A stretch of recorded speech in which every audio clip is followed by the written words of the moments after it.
Wherever you go, whatever you do, throw a little at it. Omax, Vest and Briefs.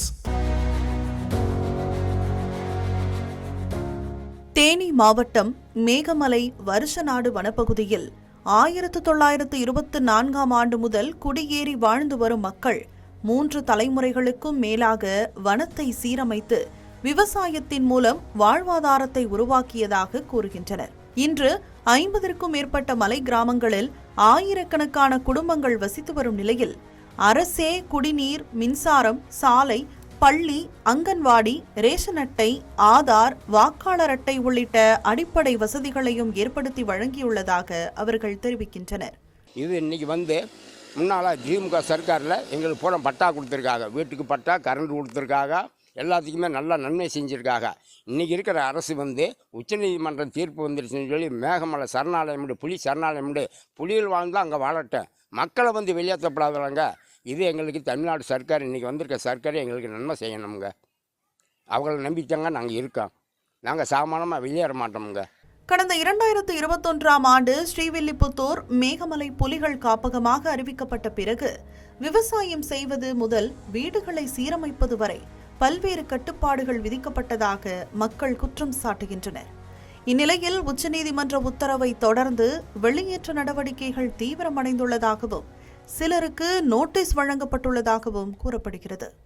கலைஞர் ஆட்சியில் பட்டா கொடுத்துருக்காங்க 75ல். எம்ஜிஆர் எங்களுக்கு நல்ல சலுகை கொடுத்தாப்புல, வீட்டை கட்சி விட்டாப்புல, ரோட்டை போட்டு விட்டாப்புல, ரைட்டை கொடுத்தாப்புல, எல்லா வசதியும் கொடுத்தாங்க. ஜெயலலிதா ஆட்சியில் என்னென்ன தேவை அளவுக்கு எங்களை உதவி பண்ணாங்க. இப்போ எங்களை வெளியேறுங்க அப்படின்னு சொல்லி ஃபாரஸ்ட்டுக்காரங்க ஆக்கிரமிப்பு பண்ணுறாங்க. ஆக்கிரமிப்பு பண்ணால் நாங்கள் இருக்க முடியாதுங்க. உச்சநீதிமன்றத்தில் கோர்ட்டு ஆர்டர் போட்டுருச்சு, வெளியேறுங்கடா. எங்கே வெளியேறி போவோம்? ஒட்டுக்கு எங்களுக்கு மருந்தை வாங்கி கொடுத்து சாகுறோம். இதே எங்களுக்கு கடைசி முடிவு. எங்களுக்கு கண்டிப்பாக விசை எங்களுக்கு உதவி செய்யணும், எங்களுக்கு காப்பாற்றணும்.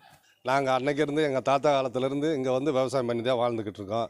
நாங்களும் இப்போ விவசாயம் பண்ணி தான் வாழ்ந்துக்கிருக்கோம். இப்போ எங்களுக்கு முன்னாடி அரசாங்கம் ரோடு வசதி, கரண்ட்டு, ஒரு சில இடங்களில் பட்டாவும் கலைஞர் பேரில் பட்டாவும் கொடுத்துருக்காங்க. அந்த இதில் தான் வாழ்ந்துக்கிருக்கோம். ஒரு சிலர் இப்போ திடீரென்று புலிகள் சரணாலயம், அந்த வன காப்பீடு, இந்த அது இதுன்னு எனத்துவோ சொல்லி உச்சநீதிமன்றத்திலேருந்து உங்களை பூரா வெளியேற்ற சொல்லிட்டாங்கன்னு சொல்லி அரசாங்கமும் ஃபாரஸ்ட்டு உங்களை வெளியேற்றணும், நீங்கள் இங்கே வாழக்கூடாது அப்படின்ட்டு ரோடு போடாமல் இருக்காங்க. கரண்ட்டை கட் பண்ணணும்னு சொல்கிறாங்க. அப்படி கரண்ட்டை கட் பண்ணாலும், ரோடை கட் பண்ணாலும் நாங்கள் இந்த ஊரை விட்டோம் எங்கேயும் போய் வாழ்வதற்கான வழியே இல்லை.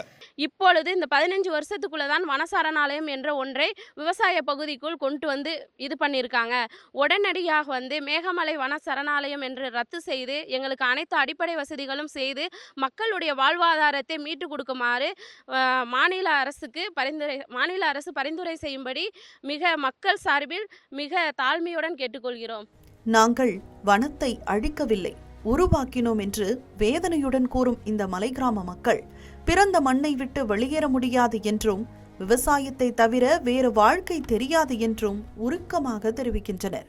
1972 அன்னைக்கு மரியாதைக்குரிய ஐயா கலைஞர் அவர்கள் முதலமைச்சராக இருக்காங்க.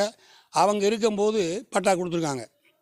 இந்த பட்டா கொடுக்குறதுல என்ன ஒரு பிரச்சனைடா, இப்போ எனக்கு 5 ரூபா இல்லை, நான் கொடுக்க முடியல, எனக்கு பட்டா கொடுக்கல.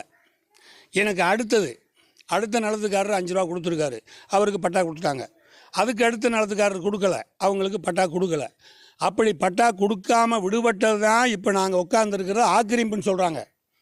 அந்த பட்டா கொடுக்குறதுக்கு அன்றைக்கி 5 ரூபாண்டா, இன்றைக்கி ஒரு 50,000 மதிப்பீடு. ஒரு ஆம்பளைக்கு 3 ரூபா தான் சம்பளம், அன்றைக்கி 5 ரூபா. 5 ரூபாய்க்கு கூட அவங்க லஞ்சமாக கேட்கல, செயின் இழுக்கிறவங்களுக்கு சம்பளம் தான் கேட்டிருக்காங்க. அதை கொடுக்க முடியாத விவசாயிகள் தான் இன்றைக்கி உண்மையிலே பாதிக்கப்பட்டிருக்காங்க. அரசாங்கத்துக்கு கோரிக்கை அரசாங்கம் எங்களை நிரந்தரமாக இங்கே குடியமர்த்தணும். இங்கே வாழ்வதற்கு இந்த பகுதி மக்களுக்கு இங்கே குடியமர்த்தணும். சாலையில் போட்ட சாலையில் பூரா இப்போ போடாமல் கிடக்கு. 20 வருஷம் சாலையில் போடலை. கிட்டத்தட்ட 72ல் பட்டா வழங்கியிருக்காங்க. அந்த பட்டா வழங்கினா கொஞ்சம் சர்வே கல் ஊண்டி சில பேருக்கு பட்டா வழங்கலை. பலாயிரம் பேருக்கு பட்டாவும் வழங்காமல் இருக்குது. அதனால் போட்ட ரோடுகளையும் அதை போட மறுக்கிறாங்க. எங்களுக்கு வனத்துறை நெருக்கடி இருக்குது. ஆனால் உச்சநீதிமன்ற தீர்ப்பு தவறான ஒரு தீர்ப்பை எங்களை பொதுமக்களை கேட்காமலே இப்படி ஒரு தீர்ப்பு கொடுத்தது இது ஒரு தவறானதுங்க. நாங்கள் 3 தலைமுறைக்கு மேலே இந்த பகுதியில் குடியிருந்து வருகிறோம். ஆனால் வந்து எங்களுக்கு குடிதண்ணி பிரச்சனை இப்போ மழை இல்லாதனால குடிதண்ணி பிரச்சனை இருக்குது. போர் போட வந்தாலும் இந்த வனத்துறையை தடுக்கிறாங்க.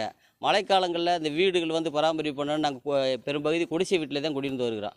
ஆனால் அந்த குடிசை வீட்டை பராமரிக்கிறது கூட இந்த வனத்துறை அனுமதிக்கிறது இல்லை.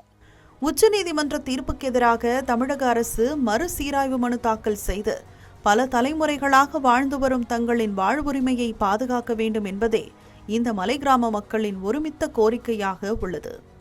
தமிழ் ஜனம் செய்திகளுக்காக ஆண்டிப்பட்டியிலிருந்து செய்தியாளர் பாலமுருகன். இந்த மாதிரி யூஸ்ஃபுல்லான இன்ஃபர்மேஷன்ஸை தெரிஞ்சுக்க தமிழ் ஜனம் சேனலை சப்ஸ்கிரைப் பண்ணுங்க.